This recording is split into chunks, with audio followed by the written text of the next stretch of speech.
Hi, everybody. Welcome to English Digest. I'm Tom. And I'm Erin. And again, Erin is substituting for Stephanie today. Welcome, Erin. And we're going to actually talk about an article that you actually researched and wrote for us. That's true. Gee, I kind of am tempted to let you explain the entire lesson today since it is your article, but I'll share the explanation duties with you. What is our article about today anyway? Well, it's about a Taiwanese charity, actually. It's called Calls Over Ridges, and it's focused on Nepal and specifically some children who were affected by those large earthquakes in 2015. So it's about two people who have worked in Nepal with some of these children and have wanted to make a difference for them because the education system isn't that great in Nepal, and after the earthquakes, it became much worse. And so that's basically the gist of it. That's the main idea. But they have a kind of interesting name here, Calls Over Ridges. That's a rather unusual name for a charity. What exactly is that supposed to mean? Well, in the research that I did, it didn't say too much about it, but ridges obviously would be related to the mountaintops and the mountains you see in Nepal. They have the highest mountains in the world there.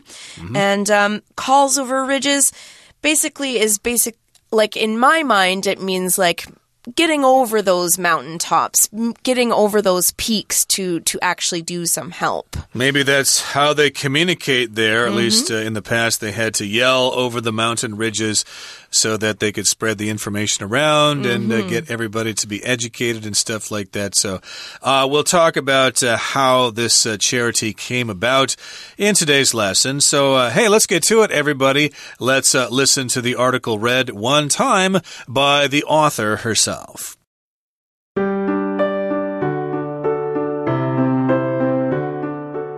A magnitude 7.8 earthquake struck Nepal in April 2015, devastating the country.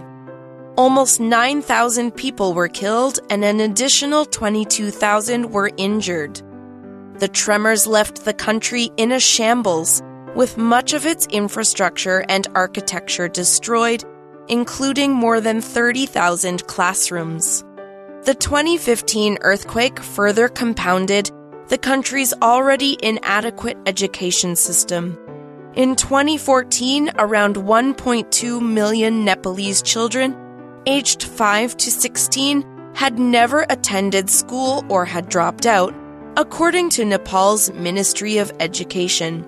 After the quake, roughly 2 million children were left without access to educational resources and long-term academic support.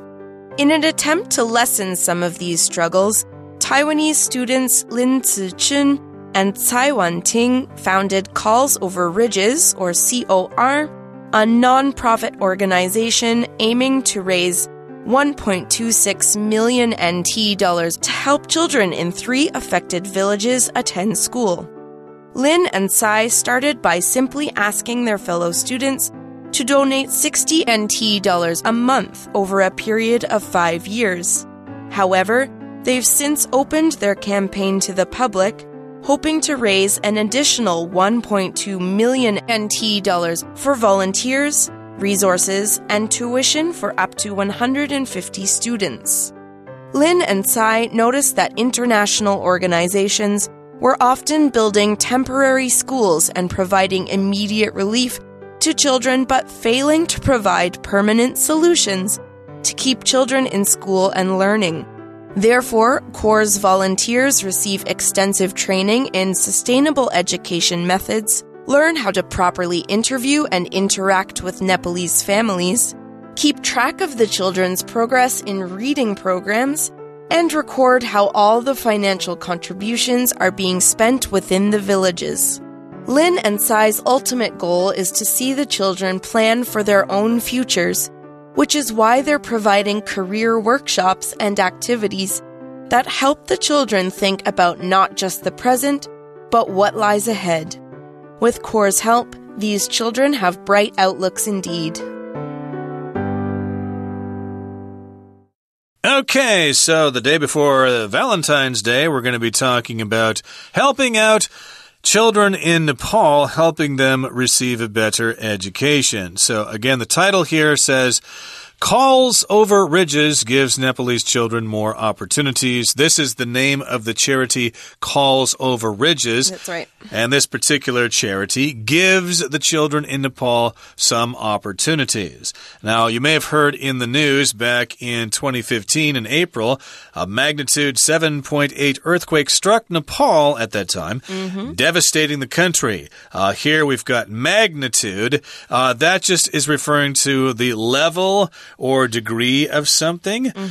Magnitude 7.8 on the Richter scale. We've got different sorts of levels. High magnitude means of high size, great size, or extent. All right, so it said it devastated the country. So the verb devastate means to destroy or to ruin or to make something destroyed.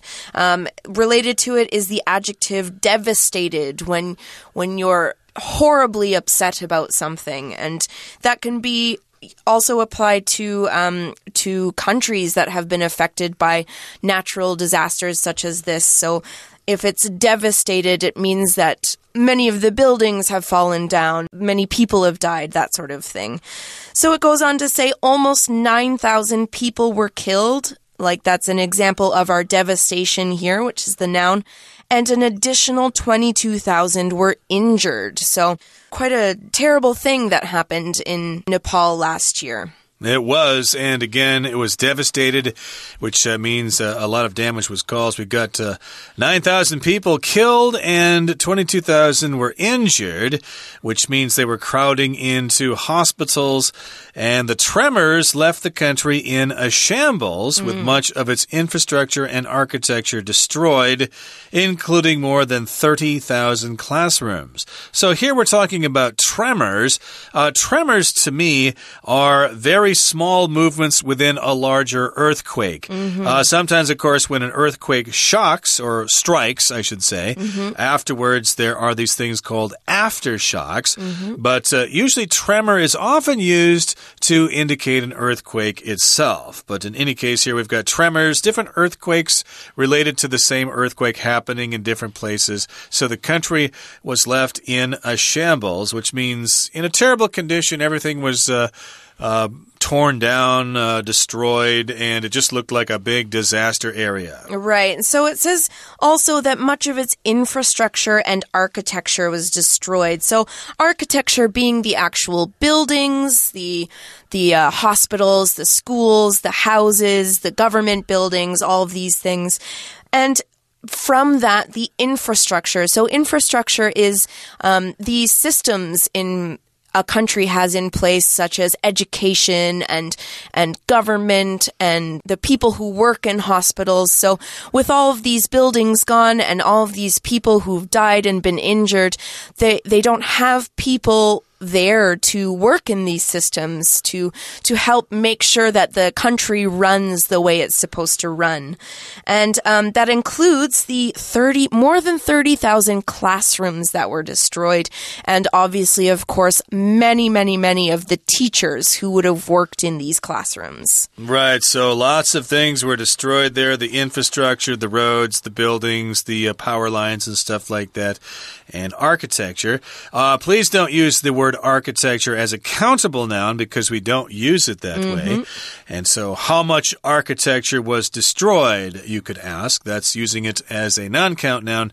And this included, as you said, more than 30,000 classrooms. Right. So what are those kids going to do if their classrooms are destroyed?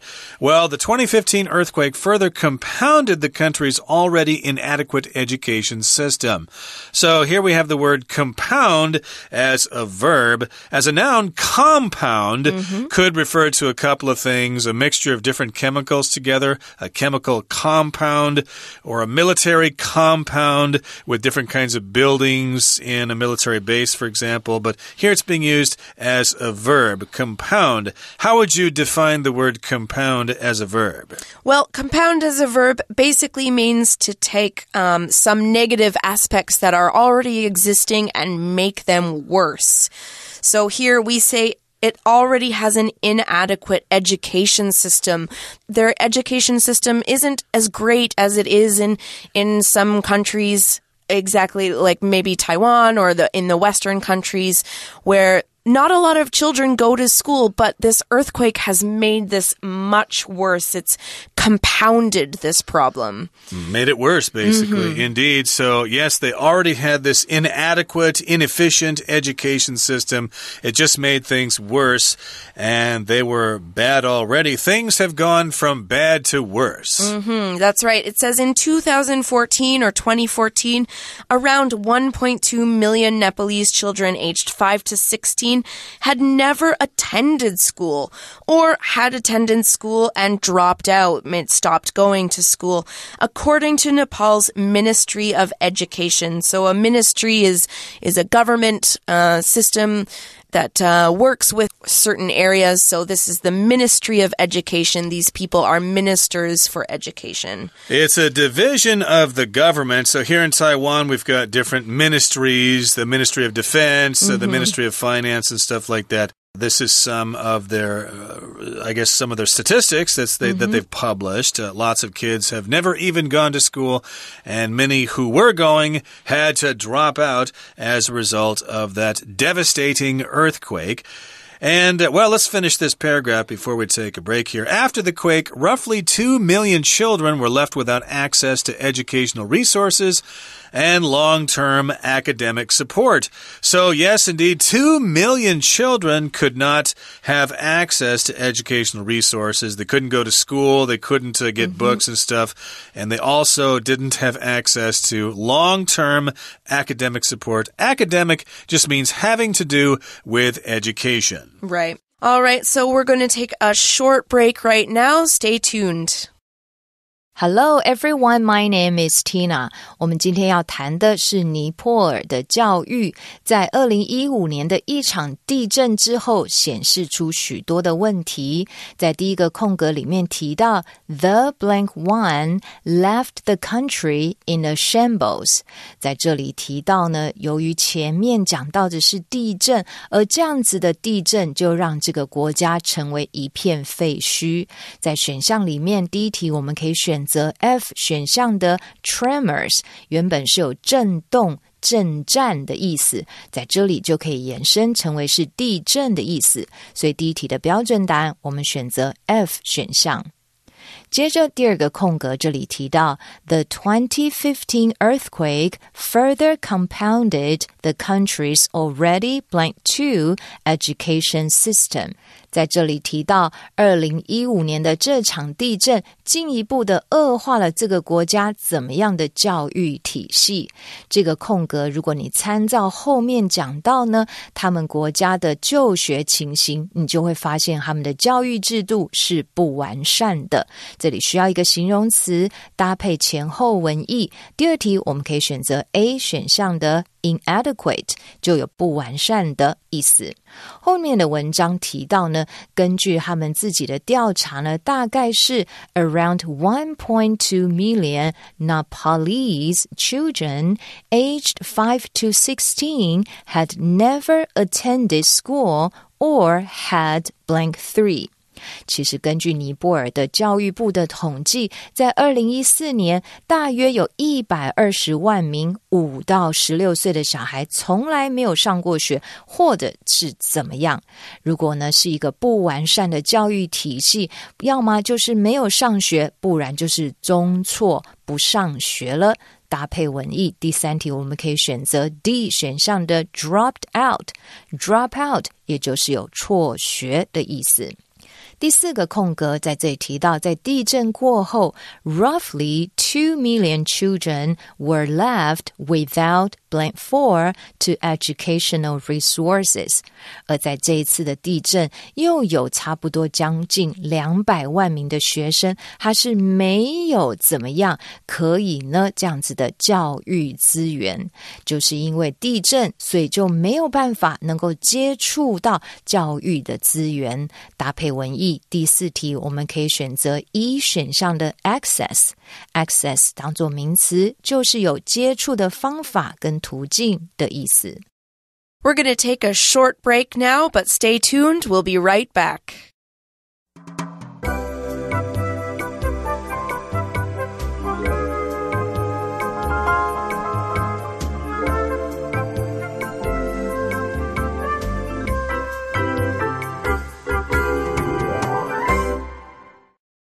Okay, everybody, let's continue with our lesson. We're talking about a charity that was started by a couple of people from Taiwan here. They're actually students who are making a contribution to the world's... We talked about the earthquake that took place last year, or now 2 years ago, in Nepal. And we talked about how many people were killed, the devastation, the damage, and stuff like that. But more specifically, we're talking about the damage to the education system and what a couple Taiwanese students are planning to do about it. All right, so we're going to learn about these Taiwanese students in the second paragraph here. It says, in an attempt to lessen some of these struggles, Taiwanese students Lin Tzu-chun and Tsai Wan-ting founded Calls Over Ridges, or CORE, a nonprofit organization aiming to raise 1.26 million NT dollars to help children in 3 affected villages attend school. So these Taiwanese students, Lin and Tsai, they founded this charity, as we know, is called Calls Over Ridges, or CORE, C-O-R. And it's a nonprofit organization, so they're not making any money off of this. They're giving their money to the children in these 3 villages. So in my research, I found that they'd worked in these villages before as students, and so that's why they've chosen these specific villages to help the students there. And their goal is to raise 1.26 million, but they have an interesting idea of how they want to go about doing this. Okay, so let's find out what that interesting way is here. Lin and Tsai started by simply asking their fellow students to donate 60 NT dollars a month over a period of 5 years. So they were going to university or college or something like that, and they had classmates, and they said, well, you know, we worked in these villages in Nepal, and the kids there don't have access to education now. Can you just give us 60 NT dollars a month, each of you, and do this for 5 years, and then we'll just send that money over to Nepal? And the students probably said, oh, that's no big deal, 60 NT a month for 5 years. I can afford that, no problem. And so that's basically how their idea got started. Right. Now, the idea behind it was like 60 NT dollars a month is about equivalent to the price of a tea, 1 tea. Okay. And so they said, you know, if you just don't buy 1 tea a month, you can donate that money to these children. So that was the idea. And they've realized that this was a great idea, but they've gone even further. It says, however, they've since opened their campaign to the public, hoping to raise an additional 1.2 million for volunteers, resources, and tuition for up to 150 students. So they've now taken this out of the universities and they've brought it to the public so everyone can donate. And they want to raise this money for volunteers, so people who can go over to Nepal and help them do this work.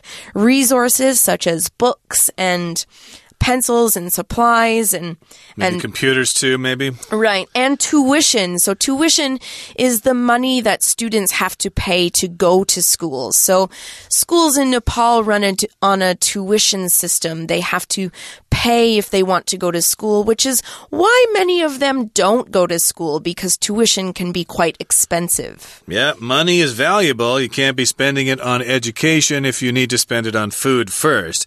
So again, this is going to help out at least 150 students. A small number, but you know, if lots of students like Lynn and Sai make this kind of contribution from not only Taiwan, but other parts of the world, it might help everybody. Now, Lynn and Sai noticed that international organizations were often building temporary schools and providing immediate relief to children, but failing to provide permanent solutions to keep children in school and to keep them learning.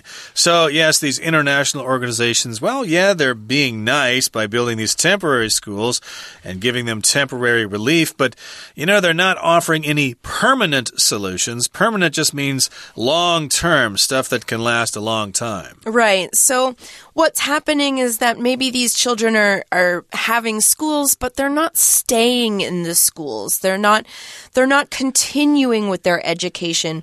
And so Lynn and Sai wanted to change that. That's why they're focusing on such a small number to start with, because it can be quite difficult to do this for every student in Nepal. I mean, 2 million children. So they're starting small and they're hoping to work bigger. Now it says, Corps volunteers receive extensive training in sustainable education methods. So before any of these volunteers go to Nepal, they're going through a training program. They're working with Lynn and Sai for at least a month every day to learn exactly what they need to do, not just, this is the problem, let's go fix it. And so they're learning these extensive methods of how to keep a sustainable education method going. Sustainable means that something will continue for a long time. It will not just end within a couple of months. Can last a long time, like sustainable energy, like solar power and stuff like that. So they got really broad, extensive training for this sustainable education methods, for these methods. And they also have learned how to properly interview and interact with Nepalese families. They need to talk to them, to interview them, and to interact, to actually talk directly to them face to face. They also need to keep track of the children's progress in reading programs. To keep track of just means to monitor these things. That's just another way of saying it. Just to see how well they're doing and check back maybe once a day or once a week or something like that. And they also need to record how all these financial contributions are being spent within the villages. Financial just means having to do with money being used to pay for some kind of project. Right. So all of these things the volunteers learn how to do before they go over it. They want to make sure the money is being managed properly. It's not being taken by one person and used only for that person's family. It's being shared the right way, and that the children are also not just like taking a book out and not learning how to read it. They're doing all these things. All right. But Lynn and Sai have an ultimate goal. They have one thing they particularly want to do, and that is to see the children plan for their own futures. So they want the children not to just think about what they're doing now, but what they're going to do later, which is why they're providing career workshops and activities that help the children think about not just the present, but what lies ahead. So maybe there's children who are 12 or 13. They're going to these workshops to learn about what kind of career they might want to have in the future. Do they want to be a teacher? Do they want to be a doctor? Do they want to be a nurse? This sort of thing. Right, so they're having these career workshops. It's a kind of meeting or maybe a special class where they get together and talk about possible jobs in the future. And then they also offer these activities to help them think about not just the present, but also about what lies ahead, what's in the future, which I guess means that maybe they should plan on doing something beyond what is available in the villages there. Right. Maybe consider moving to Kathmandu and pursuing a career in who knows, architecture or accounting or engineering or something like that. They're just kind of opening up all the possibilities for them there. Right. And to do that, I mean, when you do that, you build a better country. You make sure that the future of the country is in the hands of students who've been educated well and who have bright outlooks ahead. That's our last line of the article here. With CORE's help, these children have bright outlooks indeed, and that's not just for themselves, but for their entire country. Looking ahead, they have a positive outlook or image of what is in the future. Yep, their point of view or their attitude toward life, their outlook, and hopefully this will help them out, and those kids will be optimistic about their futures, and who knows, maybe they'll build more permanent schools that won't fall down in the next earthquake or typhoon or whatever. Okay, that brings us to the end of our lesson for today. Here comes our Chinese teacher. 在这里第5个空格写着 In an attempt to blank 5 some of these struggles, Taiwanese students Lin Zijun and Cai Wanting founded cause over ridges. 那么台湾的学生这2位呢，创立了所谓的远山呼唤，就是为了怎么样这样子的挣扎。当然他们希望透过捐款可以减缓这些孩童所需要承受的挣扎状况，所以搭配文意第5题可以选择 L 选项的 lesson 当作动词，就有减轻变少的意思。第6个空格提到 Lin and Cai started by simply asking their fellow students to blank 60 NT dollars a month over a period of 5 years. 这2位同学呢，就从要求他们的同学能够每个月怎么样新台币60元，然后是为期5年。在这里提到的就是希望能够募款，所以希望同学能够捐钱，所以搭配文意第6题可以选择 I 选项的 donate， 也就是捐款的意思。However, they've since opened their blank 7 to the public. 然而呢，希望呢能够透过公开他们怎么样可以募到更多的钱，可以用在许多志工以及其他的资源，甚至是学费。这是他们对于公众所公开的一个募款的活动。所以第7题，我们在所有格后面放一个名词，可以选择 B 选项的 campaign， 也就是活动的意思。接着第8个空格提到 Lin and Cai noticed that international organizations were often building blank aid schools. 那他这里提到呢，这些国际的救援组织常常建造的是怎么样的学校，然后也提供他们是立即的协助，但是后面提到failing to provide permanent solutions， 却没有办法提供永久的解决方案，因为这些国际组织只能呢建立一些暂时的学校，所以在这里做一个对称跟比照。第8个我们可以选择 C 选项的 temporary， 也就是有短暂的暂时的意思。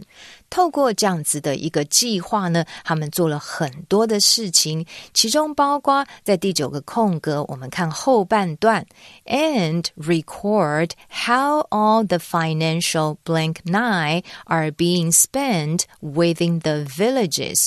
大家的捐款是大家的爱心，所以要记录下来所有的怎么样在村落里面被使用。 financial 可以搭配名词 contributions， K 选项就是有贡献的意思，这些财务上的贡献是怎么样的在村落间被发放。接着Lin and Cai's blank 10 goal is to see the children plan for their own futures. 当然他们的目标是看到小孩子可以为自己的未来做计划，我们可以用 H 选项的 ultimate 最终的来代表他们的最终目标，还是看到小孩子可以为自己的未来做计划。 OK， 以上就是今天的课文讲解，谢谢收听。That's it for today, everybody. Thank you for joining us, and make sure you join us for another edition of our program next time. From all of us here at English Digest, I'm Tom. And I'm Erin. Goodbye. Bye.